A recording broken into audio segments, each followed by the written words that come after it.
আসসালামু আলাইকুম।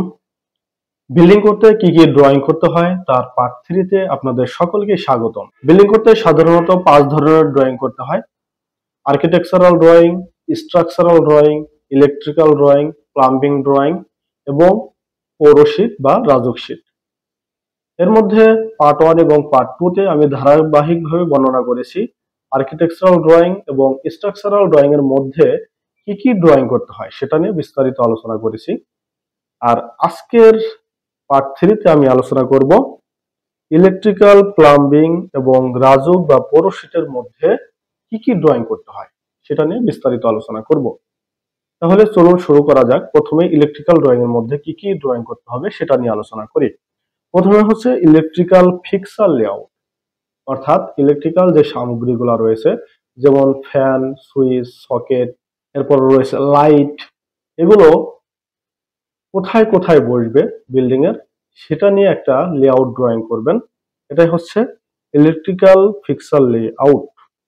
এরপর আসি ডাইমেনশন লেআউটে। ডাইমেনশন লেআউটে হচ্ছে স্ল্যাবের সাথে যেগুলো কানেক্টেড যেমন ফ্যান, সিলিং লাইট, এগুলো ডাইমেনশন দিয়ে দিতে হবে যেন পরবর্তীতে ইলেকট্রিশিয়ান সেই ডাইমেনশন অনুযায়ী পয়েন্ট রাখতে পারে। এবং এটা অবশ্যই বিম থেকে ডাইমেনশন দিতে হবে।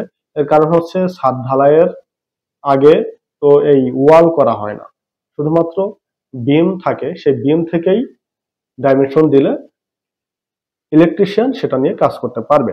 এরপর আসি পিভিসি কন্ডুইট লেআউট। পিভিসি হচ্ছে দেখবেন ছাদ ঢালাইয়ের আগে ছাদে চিকন পিভিসি পাইপ দেওয়া হয়। এর মাধ্যমে সুইচ থেকে লাইট, ফ্যান এবং অন্যান্য ইলেকট্রিক সামগ্রীতে কিভাবে লাইন যাবে সেই অনুযায়ী পিভিসি ওই পাইপগুলো বসানো হয়। এটাই হচ্ছে পিভিসি কন্ডুইট লেআউট। এটাও একটা লেআউট ড্রয়িং করতে হবে। এরপর আসি এসডিবি অর্থাৎ সাব ডিস্ট্রিবিউশন বোর্ড। প্রত্যেকটা ইউনিটে একটা করে সাব ডিস্ট্রিবিউশন বোর্ড লাগানো হয়, যেটা থেকে অন্যান্য সুইচ এবং এসির যে সকেট আছে সেটাই সরাসরি লাইন নেওয়া হয়। এবং এসডিবি থেকে এগুলোতে কিভাবে লাইন নিতে হবে সেটাও একটা ড্রয়িং করে দেখিয়ে দিতে হবে। এটা হচ্ছে এসডিবি লেআউট। এবং অবশেষে হচ্ছে এমডিবি লেআউট অর্থাৎ মেইন ডিস্ট্রিবিউশন বোর্ড। এটা সাধারণত থাকে একেবারে নিচতলায় বিল্ডিং। এটা থেকে অন্যান্য ইউনিটের যে সাব ডিস্ট্রিবিউশন বোর্ড থাকে এটা থেকে লাইন নেওয়া হয় এবং কিভাবে নেওয়া হয় সেটা নিয়েও একটা ড্রয়িং করতে হবে। যাই হোক, গেল ইলেকট্রিক্যাল ড্রয়িং। এরপরে আসি প্লাম্বিং ড্রয়িং। প্লাম্বিং ড্রয়িং প্রথমে হচ্ছে সার্ভিস লেআউট প্ল্যান করতে হবে, অর্থাৎ বিল্ডিং এর একেবারে নিচতলায় চারপাশ দিয়ে পাইপ টানতে হবে। এর মাধ্যমে টয়লেট এবং কিচেন থেকে যেন নিয়ে ওই পাইপের মাধ্যমে সেপটিক ট্যাঙ্কে নেওয়া যায়। এটাই হচ্ছে সার্ভিস লেআউট প্ল্যান। এবং আরেকটা জিনিস হচ্ছে মোটর কোথায় বসবে, যেন একেবারে ছাদে যে আমরা ওয়াটার রিজার্ভার রাখবো, যেটাকে আমরা ওভারহেড ওয়াটার রিজার্ভার বলতে পারি বা ট্যাঙ্ক বলতে পারি, সেটাতে কিভাবে পানি নেব সেটা নিয়ে একটা লেআউট করতে হয়, সেটা হচ্ছে সার্ভিস লেআউট প্ল্যান। এরপরে আসি fixer and internal water supply. এটার মাধ্যমে হচ্ছে বিল্ডিং এর যে টয়লেটের মধ্যে আছে বেসিন, ট্যাপ, এরপর হচ্ছে কমোড বা প্যান, এরপর আছে হচ্ছে কিচেনে সিঙ্ক অথবা ডাইনিং এ বেসিন, এগুলোতে কিভাবে পানির লাইন নিতে হবে সেটাও দেখিয়ে দিয়ে একটা ড্রয়িং করতে হয়, সেটা হচ্ছে fixer and internal water supply. এরপর আসি fixer and internal drainage system. এটার মাধ্যমে করা হয় টয়লেটের বেসিন এবং প্যান বা কমোড এবং অন্যান্য বেসিন এবং কিচেনের যে সিঙ্ক সেখান থেকে পানি কিভাবে বাইরে নিয়ে যাওয়া যাবে, সেটা কোন পাইপের মাধ্যমে, সেটা নিয়ে একটা ড্রয়িং করতে হবে। এটাই হচ্ছে এটা। এরপর আসি service water line. Service water লাইনে হচ্ছে স্ল্যাবে যে আমাদের রিজার্ভ ট্যাঙ্ক আছে সেটা থেকে পানি কিভাবে অন্যান্য ফ্লোরে নিয়ে আসা যাবে, অন্যান্য ফ্লোরের টয়লেট, কিচেন, অন্যান্য বেসিনে কিভাবে পানি নেওয়া যাবে সেটার যে একটা ড্রয়িং করতে হয়, এটাই হচ্ছে service water line layout. Plumbing গেল। অবশেষে হচ্ছে পৌরশিট বা রাজুক শীট। এটা হচ্ছে একটা ব্লু প্রিন্ট করা হয় বড় করে, যতগুলো ড্রয়িং করব একটা পেজের মধ্যেই করতে হবে এবং পরবর্তীতে এটা প্রিন্ট দেওয়া হয়। প্রথমে হচ্ছে আমাদের একটা লাগবে প্লট লেআউট প্ল্যান, অর্থাৎ যেই এরিয়ায় ড্রয়িং করতে হবে সেটার একটা প্লট লেআউট প্ল্যান থাকবে ওর মধ্যে।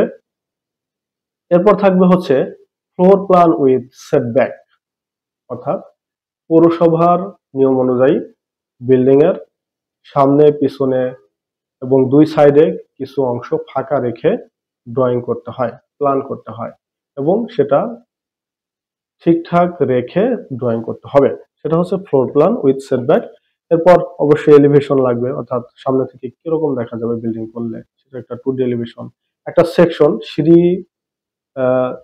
ভিতর দিয়ে কেটে সিঁড়ি দিয়ে এরপর সেকশন কাটতে হবে। এরপর আসি সেপটিক ট্যাঙ্ক অ্যান্ড সোকওয়েল, সেখানে সেপটিক ট্যাঙ্ক এবং সোকওয়েলের একটা লেআউট দেখাতে হবে। এরপরে হচ্ছে স্ল্যাব রেইনফোর্সমেন্ট, স্ল্যাবের রড কিভাবে যাবে সেটা নিয়ে একটা লেআউট লাগবে। বিম, স্টিয়ার এবং ফুটিং লেআউট লাগবে এবং অবশেষে লাগবে হচ্ছে মৌজা ম্যাপ, অর্থাৎ ওই বিল্ডিং যেই প্লটের উপর করা হচ্ছে সেটা কত নাম্বার দাগে আছে এবং এর আশেপাশে কি কি প্লট আছে কত নম্বর দাগের, সেটা নিয়ে একটা মৌজা ম্যাপের একটা ড্রয়িং করে এখানে বসিয়ে দিতে হবে। এবং আরেকটা বিষয় যেটা বর্তমান যুগে খুবই ইম্পর্টেন্ট বাট লাগবেই তা নয়, সেটা হচ্ছে 3D। এটা বলা হয়নি এটা, এবং অবশ্যই এটা আর্কিটেক্ট করে থাকেন। 3D মাধ্যমে আপনারা দেখে থাকেন বিল্ডিং করার আগেই কিরকম দেখা যাবে একেবারে হুবহু, এটা হচ্ছে 3D। এটাও করা হয়ে থাকে, এটা অপশনাল, যার কারণে সবার শেষে এটা নিয়ে কথা বললাম। মূলত একটা বিল্ডিং করতে এগুলোই করতে হয়। ভিডিওটি যদি ভালো লেগে থাকে অবশ্যই লাইক কমেন্ট শেয়ার করবেন। পরবর্তী ভিডিও সবার আগে পেতে চ্যানেলটা অবশ্যই সাবস্ক্রাইব করবেন। ভালো থাকবেন, সুস্থ থাকবেন। আসসালামু আলাইকুম।